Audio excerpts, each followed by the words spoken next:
আসসালামু আলাইকুম। আমন্ত্রণ বাংলা ভিশন সংবাদে। আপনাদের সাথে আছি আমি নীলুফার নীলা। দু একটি বিচ্ছিন্ন ঘটনা ছাড়া চট্টগ্রামে ছাত্র শিবিরের ডাকা আধাবেলা হরতাল শান্তিপূর্ণ পরিবেশে পালিত হচ্ছে। হরতালের সমর্থনে চট্টগ্রাম নগরী কোথাও কোনো পিকেটার দেখা যায়নি। বিচ্ছিন্নভাবে কয়েকটি জায়গায় গাড়ি ভাঙচুরের ঘটনা ঘটেছে। সকাল থেকে দোকানপাট বন্ধ রয়েছে, রিকশা চলছে প্রচুর। কিছু এলাকায় সিএনজি ও যাত্রীবাহী বাস চলাচল করছে। বন্দরে অভ্যন্তরে মালামাল উঠানামা স্বাভাবিক রয়েছে। চট্টগ্রাম থেকে দূরপাল্লার কোনো বাস চলাচল করেনি, তবে ট্রেন চলাচল স্বাভাবিক রয়েছে। চট্টগ্রাম বিশ্ববিদ্যালয়ের শিবির ও ছাত্রলীগের মধ্যে সংঘর্ষে 2 ছাত্র নিহত হওয়ার ঘটনায় জড়িত সন্ত্রাসীদের গ্রেফতার, আটক শিবির নেতাকর্মীদের মুক্তি ও বিশ্ববিদ্যালয়ে শিক্ষার সুষ্ঠু পরিবেশ ফিরিয়ে আনার দাবিতে এই আধাবেলা হরতাল পালন করছে ছাত্র শিবির। আজ বিকেলে শপথ নেবেন নবনিয়োগ পাওয়া প্রধান নির্বাচন কমিশনার কাজী রকিবউদ্দিন আহমেদ। সেই সাথে শপথ নেবেন নতুন 4 নির্বাচন কমিশনারও। তাদের শপথ পাঠ করাবেন প্রধান বিচারপতি। মন্ত্রিপরিষদ বিভাগের এক প্রজ্ঞাপনে প্রধান নির্বাচন কমিশনার হিসেবে সাবেক সচিব কাজী রকিবউদ্দিন আহমেদের নাম ঘোষণা করা হয় বুধবার।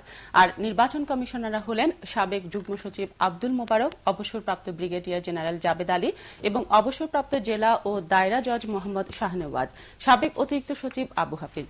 আজ তারা সকলে আনুষ্ঠানিকভাবে শপথ নেবেন। তাৎক্ষণিক প্রতিক্রিয়ায় নতুন প্রধান নির্বাচন কমিশনার কাজী রকিবউদ্দিন এরই মধ্যে বলেছেন, এই দায়িত্বকে তিনি চ্যালেঞ্জ হিসেবে নিয়েছেন। নতুন দায়িত্ব পালনে তার ঐকান্তিক প্রচেষ্টা থাকবে বলে জানান তিনি। আর নির্বাচন কমিশনার মোহাম্মদ আবু হাফিজ বলেছেন, সব রকম চাপ উপেক্ষা করে তার প্রথম কাজ হবে সবার আস্থা অর্জন করা। জনগণ ও রাজনৈতিক দলগুলোর কাছে নিজেদের নিরপেক্ষতা প্রমাণে সচেতন থাকবেন তিনি। চলমান হত্যাযজ্ঞের প্রেক্ষিতে সিরিয়ায় আবারও আরব লীগের পর্যবেক্ষক দল পাঠানোর বিষয়টি বিবেচনা করছে জাতিসংঘ। বুধবার এক সংবাদ ব্রিফিংয়ে একথা জানান জাতিসংঘ মহাসচিব বান কি মুন। বলেন, সিরিয়ায় আবারও পর্যবেক্ষক দল পাঠানোর ব্যাপারে এরই মধ্যে আরব লীগ মহাসচিবের অনুরোধ পেয়েছেন তিনি। তবে এবার আরব লীগ ও জাতিসংঘের যৌথ মিশনের বিষয়টি বিবেচনা করা হচ্ছে বলে জানিয়েছেন বান কি মুন। এদিকে টানা 5ম দিনের মতো হোমস ও বাব আমর শহরে ট্যাঙ্ক ও ভারী নিয়ে হামলা চালিয়ে যাচ্ছে প্রেসিডেন্ট আসাদের নিরাপত্তা বাহিনী। এতে বুধবারও নিহত হয়েছে কমপক্ষে 43 জন নিরীহ বেসামরিক নাগরিক। ভারতের উড়িষ্যায় চোলাই মদ খেয়ে অন্তত 29 জন নিহত হয়েছেন। আরও অন্তত 40 জন হাসপাতালে মৃত্যুর সাথে লড়াই করছেন। 10 জনকে আটক করেছে পুলিশ। কর্তৃপক্ষ জানিয়েছে, নিহতদের বেশিরভাগই কোট্রাক ও খোর্দা জেলার দরিদ্র দিনমজুর। বিভিন্ন এলাকা থেকে কোট্রাক জেলার টুকলিপাড়া গ্রামে যায় চোলাই মদ খেতে গেলে এই ঘটনা ঘটে। অভিযান চালিয়ে প্রদেশটির 2টি ওষুধ কোম্পানি সিল করে দিয়েছে পুলিশ। আটক 10 জনের মধ্যে 7 জনই ওষুধ কোম্পানির কর্মচারী।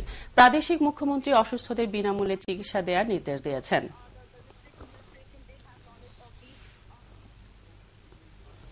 বর্ণাঢ্য অনুষ্ঠান দিয়ে আজ শুরু হচ্ছে বাংলাদেশ প্রিমিয়ার লিগ বিপিএল এর আনুষ্ঠানিক উদ্বোধন। সন্ধ্যা 6টায় শুরু হবে উদ্বোধনী অনুষ্ঠান।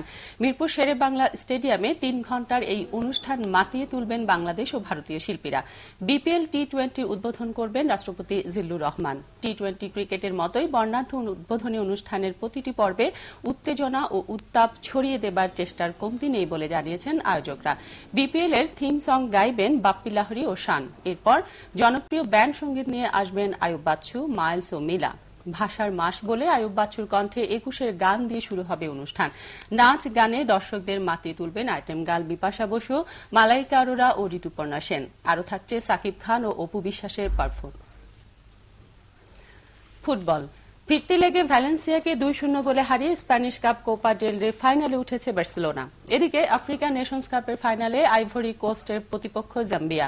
নিজেদের মাঠ ন্যু ক্যাম্পে সেমিফাইনালে ভ্যালেন্সিয়ার বিপক্ষে ফেভারিট হয়ে মাঠে নামে বার্সেলোনা।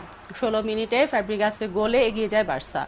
81 মিনিটে জাভির গোলে 2-0 গোলে জয় নিয়ে মাঠ ছাড়ে পেপ গুয়ার্দিওলার শিষ্যরা। এদিকে আফ্রিকার মর্যাদাপূর্ণ ফুটবল আসর নেশনস কাপের ফাইনালে উঠেছে আইভরি কোস্ট ও জাম্বিয়া। সেমিফাইনালে মালিকে 1-0 গোলে হারিয়ে আইভরি কোস্ট ও অন্য সেমিফাইনালে ঘানাকে একই ব্যবধানে হারিয়ে ফাইনালে উঠেছে জাম্বিয়া।